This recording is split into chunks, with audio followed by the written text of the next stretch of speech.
naimbitahan nga sa Pilipinas si Miss Grand Malaysia 2024, Melisha Jean, para maging host ng Runway Atelier Fashion Show. Bukod nga sa nag-enjoy na siya, ay humanga pa siya ng bonggang-bongga sa mga Pinoy dahil sa pagiging hospitable na mga ito. Roll BTR. Events. Basically, I got to know the beautiful owner of the Runway Italia. She actually helped the Malaysian team the last time for Miss Grand International, hence why that's how I got to know her. And then she invited me here as the host, and I said, Is this your first event in the Philippines? first hosting event in the Philippines, yes. How was it? How was it?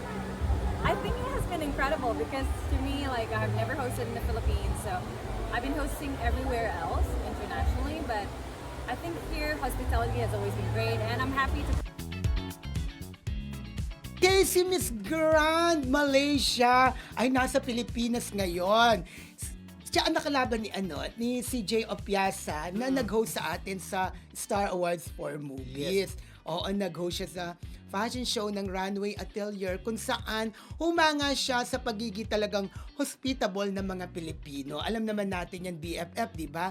Pagdating ng mga taga-ibang bansa sa Pilipinas, ramdam talaga nila yung hospitality, di ba? Actually, tayo sinasabi na hospitable country. Yeah. Tayo talaga yun, di ba? Kasi tayo kapag andyan yung mga foreigners, mga bisita natin, pinapakita nila bilang isang host country tayo, kung gano'n tayo ka-accommodating sa kanila. Correct. Kaya ang dami talaga pagka pupunta dito, mga taga-ibang bansa, nag-enjoy sila at nasusubukan din nila na matikman yung masasarap natin food. Kagaya ni Miss Malaysia, di ba? Speaking of food si Miss Grand Malaysia, paborito niya yung isang sikat na fast food chain sa Pilipinas. Yeah. So, syempre, hindi ko babanggatin ang Na-meet mo na pangalan. ba siya, si Miss Grand Malaysia? Hindi ko siya na-meet Pero nakalaban siya, no? Ha? Nakalaban ni Ni CJ Opiasa. Kung saan, alam ko, nag-runner-up siya, kung hindi ako nagkakamali, fifth runner-up si Miss Grand Malaysia 2024. Tapos tayo ay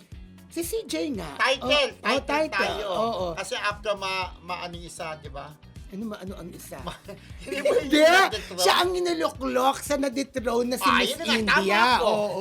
Sabi ko lang Akala na after ko- hindi sabi maanit. Hindi, akala ko maano yung isa Ma-dethrone. sa Pilipinas. Hindi, na after ma-dethrone, di ba, siya, tapos naging back-to-back concert.